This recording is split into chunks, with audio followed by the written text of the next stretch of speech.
My mother threatened to remove me from her will unless I married her choice. I proved to her that her money meant nothing to me. My mother, Ranata, controlled everything in our family through money. She inherited a large fortune from my grandfather and wielded it like a weapon her entire life. She decided where we lived based on which neighborhoods impressed her friends. She decided what schools we attended based on whose children went there. Can you imagine your own mother looking you in the eye and telling you that you were dead to her? That you would inherit absolutely nothing? I grew up believing that was just how families worked. Like it was a normal part of conversation to hear, "You'll get nothing when I die." I thought love and inheritance were the same thing, and then one day I found out it was a weapon. A brutal, manipulative weapon she'd wielded my entire life. From the moment I was old enough to understand, my mother dictated everything. Seriously, everything. She decided what careers we pursued, not based on our talents or passions, but on what sounded prestigious at her dinner parties. Every major decision in my life had to pass through her approval or face the very real threat of financial consequences. I mean, I genuinely thought all mothers held money over their children's heads. It sounds insane now, but I was so deep in it. I didn't see how twisted it was until much later. By then, I was already caught in this suffocating cycle, desperately trying to earn an approval that felt perpetually out of reach. So, I became a lawyer because she wanted a lawyer in the family. I dated people she approved of because she threatened to stop paying my student loans if I didn't. I attended events I absolutely hated and plastered on a fake smile for people I couldn't stand. All because she constantly reminded me that my future comfort depended on staying in her good graces. It was exhausting and, frankly, soul-crushing. My younger brother, Juliet, he figured out the game much earlier than I did. Bless him. He rebelled at 17, and by 18, he'd moved clear across the country. My mother, true to form, cut him off completely. She told everyone he was dead to her. She even publicly changed her will, making sure the entire family knew he would receive nothing.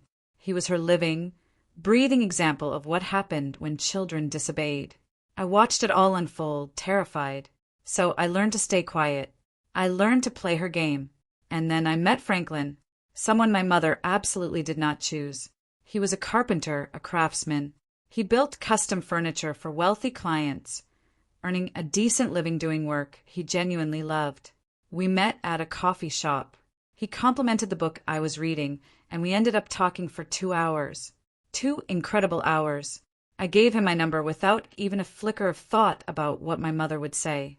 It was pure impulse, pure connection. For the first 6 months, Franklin was my secret, my wonderful, liberating secret. I told my mother I was too swamped with work to date. I saw him on weekends, inventing elaborate stories about visiting friends. I fell deeply, irrevocably in love, all while living this massive lie. But my mother, she always found out. Always. She had friends everywhere, a network of informants who reported back to her. Someone saw me with Franklin at a restaurant and, of course, described him as working class. My phone rang almost immediately. It was her demanding an explanation. So I told her the truth. I said I'd been dating someone for 6 months, and I was happy. She asked what he did. I told her. Her response was chilling. Absolutely not. Just like that. She told me to end things immediately or face the consequences. She already had someone else in mind for me, Lawson, son of one of her wealthy friends, worked in finance, old money. Exactly the kind of husband my mother could brag about. Apparently, she'd been planning this match for years, without ever bothering to tell me. I stood my ground. I told her I wasn't interested in Lawson. I told her I was in love with Franklin. Her reply? Love is irrelevant. Financial security is what matters. She insisted Franklin could never provide the life I deserved. And then came the hammer blow. If I didn't end things and give Lawson a chance, she would remove me from her will entirely. I would get nothing.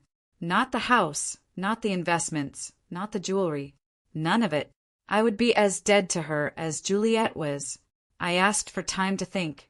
She gave me 2 weeks. During those 2 weeks, my mind was a whirlwind, but not about what she expected. I thought about Juliet, who had been cut off for years and somehow, miraculously, thrived.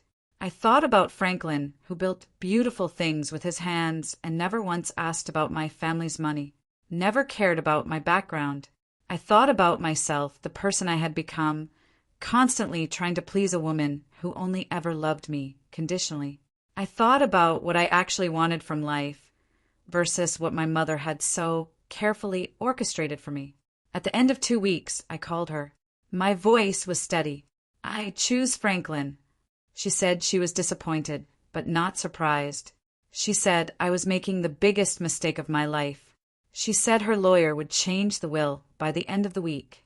You'll remember this moment, she sneered, when you're struggling in a few years, while Lawson's wife lives comfortably. Then she hung up. I expected to feel devastated, crushed, but instead I felt free. The threat she had held over me my entire life finally landed, and I was still standing. She had no more power over me because she had used her only weapon. I couldn't be threatened with something that had already happened. It was over. I threw myself into building a life that didn't depend on her money. I worked harder at my law firm, getting promoted twice in 3 years.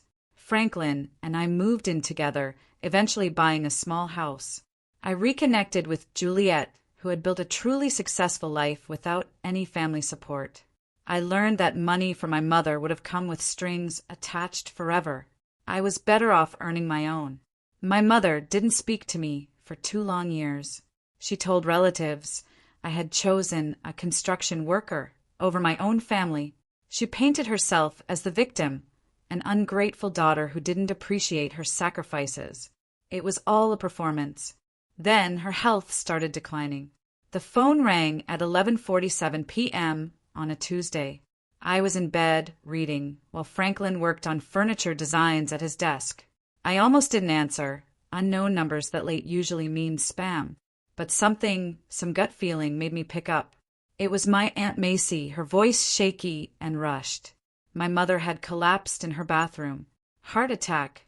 Paramedics took her to Memorial Hospital. It looked bad. My hands wouldn't stay steady as I grabbed a pen, scribbling the room number on the back of an envelope. Macy kept talking about cardiac failure, emergency treatment. Franklin looked up the moment he heard my voice change. He was by my side before I even hung up. I'll drive you there right now, he said, if you want to go. I just nodded. Words wouldn't come. We got dressed in silence. Franklin found my shoes while I just stared at that room number. The drive took 20 minutes through empty streets. He didn't ask if I was okay. He knew I wasn't. He just drove, his hand resting on my knee whenever he wasn't shifting gears. The hospital parking garage smelled like oil and antiseptic. The fluorescent lights in the cardiac unit were too bright, too cold. A nurse pointed down the hall. Room 4C. I stopped about 15 feet away. Franklin stopped with me. Through the small window in the door, I could see her. My mother, lying in the bed, hooked up to machines that beeped and hummed. She looked so much smaller than I remembered. Her hair, usually perfectly styled, was loose. Her face had no makeup. She wore a hospital gown instead of her usual designer clothes. I stood there counting the machines. Franklin touched my shoulder gently. "Do you need more time?" he whispered. I shook my head, took a deep breath, and forced myself to walk forward. I pushed the door open. The room smelled like hand sanitizer and that specific, indescribable hospital smell. My mother's eyes were closed. Then they opened. She turned her head, saw me standing there. Her eyes widened. Genuine shock. She was surprised I was actually there. I walked closer to the bed. Franklin stayed near the door, giving us space. My mother opened her mouth, and the first words out were an accusation. "Where have you been for 2 years?" Not hello, not thank you for coming. Just that cutting question, as if she hadn't been the one to cut me off. My jaw tightened, but I kept my voice level. "I'm here now," I said, "to see how you're doing." "What did the doctors say?" She stared at me for a long moment. I could almost see her weighing her options. Push the guilt trip further or accept this olive branch. She chose to let it go. For now. Her heart was failing, she said. They caught it just in time. A young doctor with tired eyes came in about 10 minutes later. He nodded when I told him I was her daughter and launched into medical jargon. Cardiac function, valve problems, surgical options. She needed surgery within days. Recovery would take months. She wouldn't be able to live alone. I asked about success rates, risks, practical questions, while my mother watched me from the bed. I felt her searching for signs of either total devotion or complete abandonment. I gave her neither. I just listened, taking notes on my phone. Franklin drove me home around 2 a.m. I called my boss from the car, leaving a message that I'd be late. I didn't sleep that night. I lay in bed, staring at the ceiling, Franklin snoring softly beside me. The next week was a blur of hospital visits, squeezed between work. I went Tuesday evening after a deposition. Thursday during my lunch break, eating a sandwich in the parking garage. My mother acted grateful, but also wounded, like I should be there more, like I should drop everything and camp out in her room. Franklin noticed. I came home tense and quiet after each visit. Saturday morning, he found me staring at my coffee without drinking it. He sat across from me. "I'm worried about you," he said. "You're exhausted, anxious. You need to figure out what level of involvement you can actually handle before this consumes you."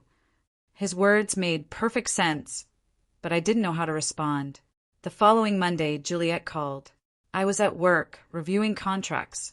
His number popped up and my heart jumped. We hadn't talked in months.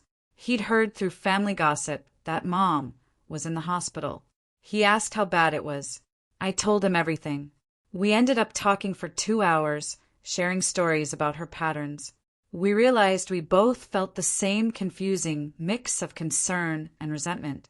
He felt guilty for being relieved he lived across the country. I felt guilty for only visiting twice a week. Talking to him helped more than I expected. It made me feel less alone in having such complicated feelings about our mother almost dying. I went back to the hospital Wednesday evening. As I walked down the familiar hallway, a man in an expensive suit stepped out from the waiting area. Alex, one of my mother's oldest friends. He called my name, walking toward me with purpose. "We need to talk," he said, backing me into a corner near the vending machines. "You need to forgive and forget. Family is everything. Your mother is sick and scared. This is your chance to fix things. Blood is thicker than water, and you're being stubborn." I kept my voice polite but firm. "You don't know the full story, Alex. I'm doing what I can manage. This is between my mother and me." He looked disappointed, as if he expected me to break down and promise to be the perfect daughter. I walked past him, straight to my mother's room. She was sitting up in bed, picking at a dinner tray. I pulled a chair close. "How are you feeling?" I asked. "Tired," she said. Surgery was scheduled for Friday morning. Then she started talking in that careful, practiced voice she used when she wanted something. "I've been thinking," she began. "I handled things badly 2 years ago. I'm sorry you felt hurt by my decisions." A cold feeling settled in my chest. That non-apology was so obvious, it almost made me laugh. Sorry I felt hurt. Not sorry for what she did. Sorry I had feelings about it, as if my reaction was the problem, not her actions. The small hope I'd been carrying completely deflated. She still didn't understand. She couldn't take real responsibility. "I appreciate you trying," I said, and didn't say anything else. The attorney called Thursday morning. Gil Farmer, my mother's estate attorney. I saw his name on my phone. Stepped out of a client meeting to take it. He said my mother asked him to contact me about updating her will. She wanted to make changes, now that she was facing her mortality. Anger rose, hot and sharp. Even from a hospital bed, facing surgery, she was still using her will as a tool. She couldn't just be sick. She couldn't just let me help her without turning it into a transaction. I told Gil I didn't want to discuss her while she was sick. It felt wrong to talk about inheritance when she might die on an operating table. He understood, he said, but he was following her instructions. I hung up, standing in the hallway, trying to breathe normally. Work became impossible to focus on. I'd sit in client meetings, realizing I hadn't heard the last 5 minutes of conversation. I'd reread the same paragraph 4 times.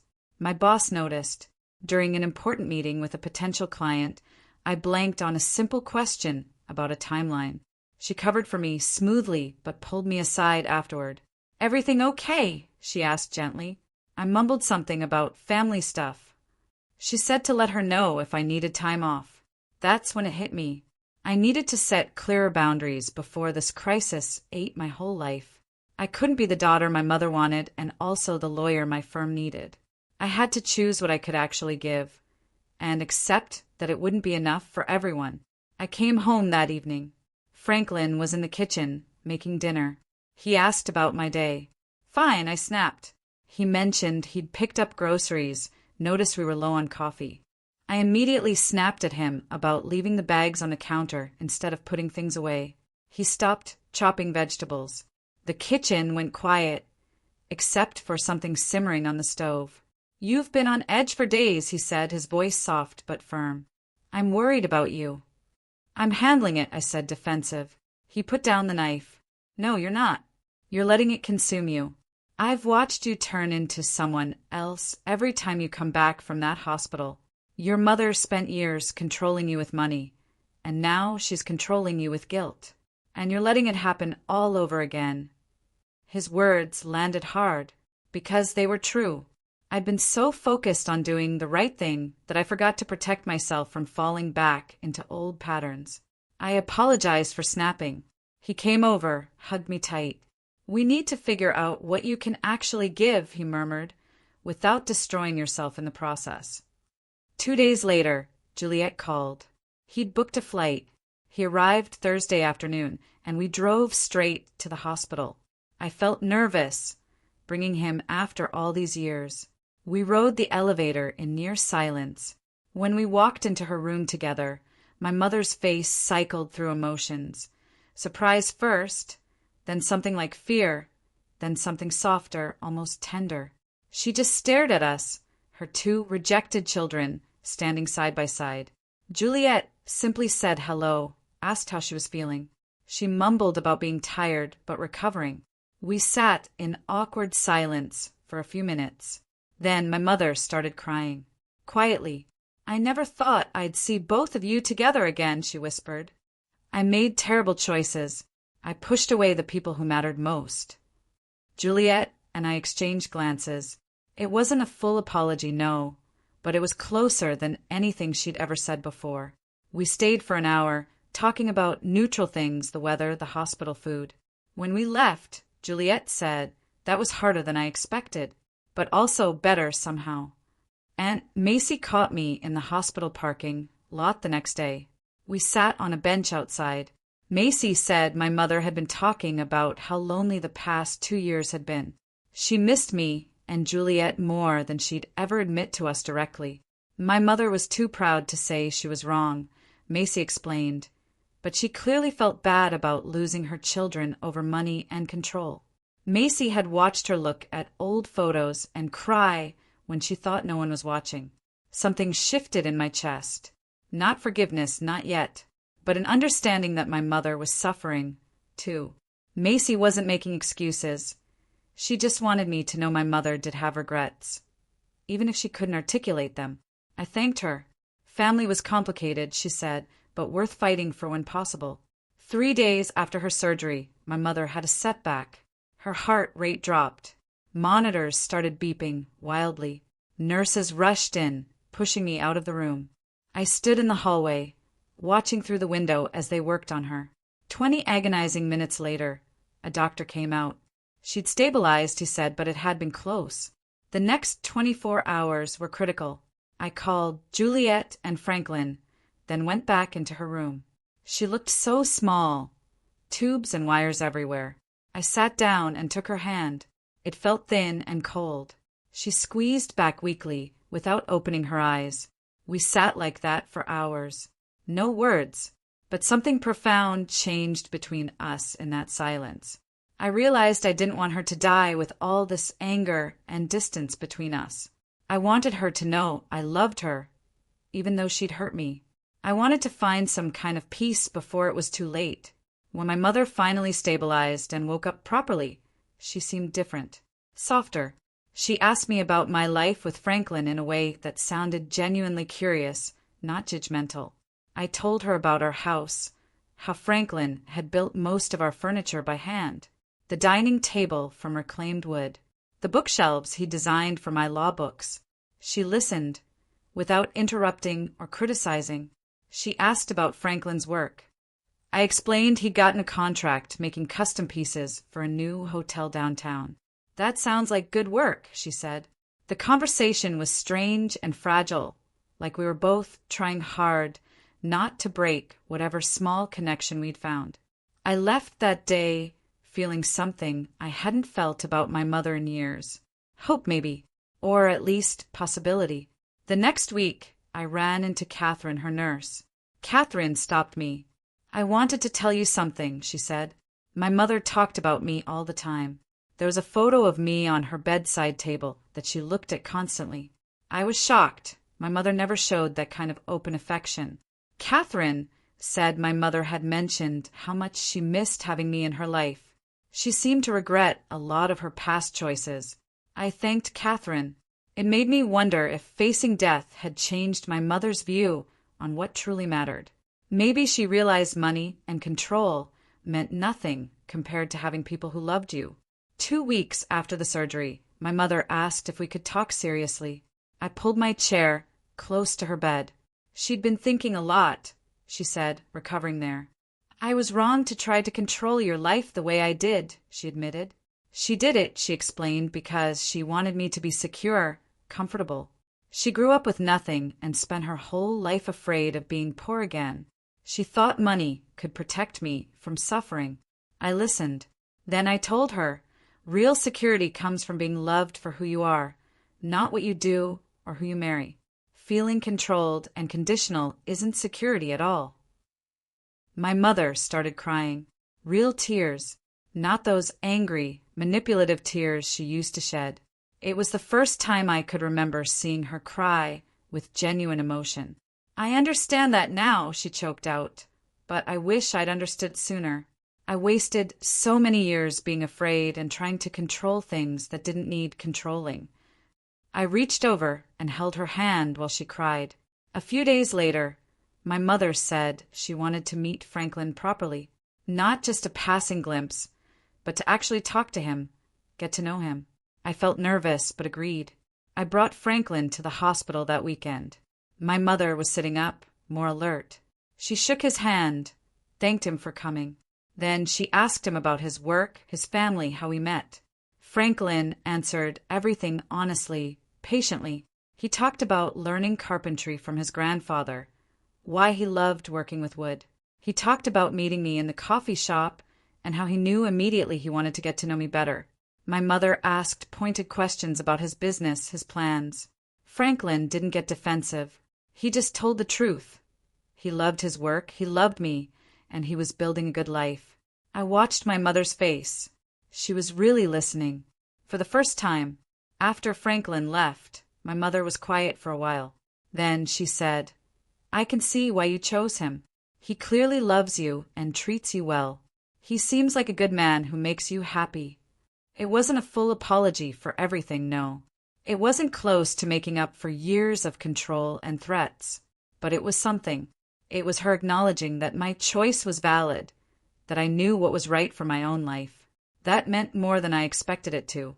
Gil, the attorney, called me the following week. My mother had given him new instructions about her will. She wanted to restore me as a beneficiary. I went to the hospital and asked her about it directly. She said she wanted to do right by me while she still could. I told her I didn't want her money if it came with conditions or expectations. I'd built a life without it and I was fine. There are no conditions this time, she insisted. I just want to know you'll be taken care of. It's not about control anymore. It's about love. I didn't know if I believed that completely, but I could see she was trying. I coordinated with Juliet about taking my mother to her follow-up appointment. We met at the hospital entrance, walking together to cardiology.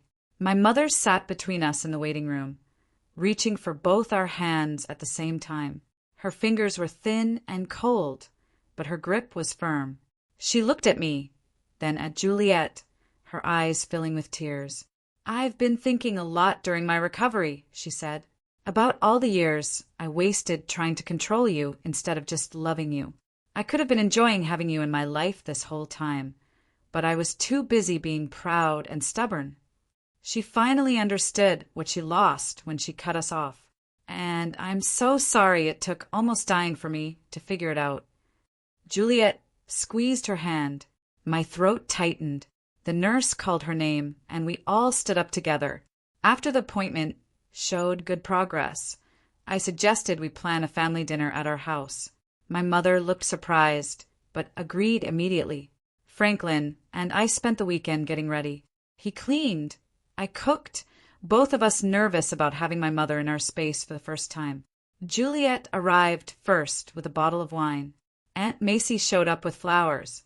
Finally, my mother, carrying a store-bought dessert. I watched her walk through our small living room, taking everything in. She stopped at the dining table Franklin had built, running her hand across the smooth wood. She asked him how long it took to make. He explained the process of selecting the wood, joining the pieces. She listened carefully. "It's beautiful work," she said. I can tell you put real care into it." Franklin looked genuinely pleased and a little shocked. We sat down to eat. The conversation stayed light. Macy told stories. Juliet talked about his work. My mother asked Franklin questions about his business, and actually seemed interested in his answers. She complimented my food, thanked me for hosting. At one point, I looked around the table and realized this was exactly the kind of family gathering I'd always wanted, but never thought we could have. Everyone was relaxed, genuine. Nobody was performing. After dinner, we talked for another hour before people started leaving. My mother hugged me at the door, thanking me again for including her. 3 months passed. My mother continued recovering well. We established a routine, a weekly phone call, dinner once a month. The first time I had to say no to one of her requests, I braced myself for a fight. She'd asked me to attend a charity event with her on a night I already had plans with Franklin. I explained I couldn't make it. I waited for her to push back to guilt me. Instead, she just said, "Okay, could we do lunch next week instead?" That moment proved to me she was actually capable of respecting boundaries when she chose to. Our relationship wasn't perfect, and probably never would be. She still made comments sometimes that showed her old way of thinking. But when I called her on it, she apologized and tried to do better. She asked about Franklin's work and remembered details from our conversations. She reached out to Juliet regularly, making an effort to repair that relationship, too. The change wasn't dramatic or complete, but it was real, and it was consistent. I started to believe this new version of our relationship might actually last. One evening, I was sitting in our living room with Franklin, looking through photos from that family dinner. He pointed at one of my mother laughing at something Juliet said.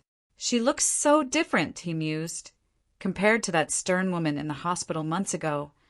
I scrolled through more pictures, and something important clicked. For years, I'd thought the only way to win with my mother was to either submit completely or cut her off entirely. But I'd found a third option that I never even knew existed. I got my family back, but on terms that felt honest and healthy, instead of manipulative and conditional. My mother would never be the warm, unconditionally loving parent I wished I'd had growing up. She would always have that controlling streak, that need to manage situations. But she was trying now in ways she never did before, and that effort meant something real. I'd learned that sometimes good enough is actually enough, and that imperfect relationships can still be valuable if both people are willing to work at them. Franklin put his arm around me. "What are you thinking about?" he asked. "Just grateful," I said, leaning into him. "Grateful for how things turned out." And I truly meant it. "So, Tell me, have you ever had to draw a line with a difficult family member, especially when money was involved? What would you have done in my place? I'd really love to hear your thoughts in the comments below.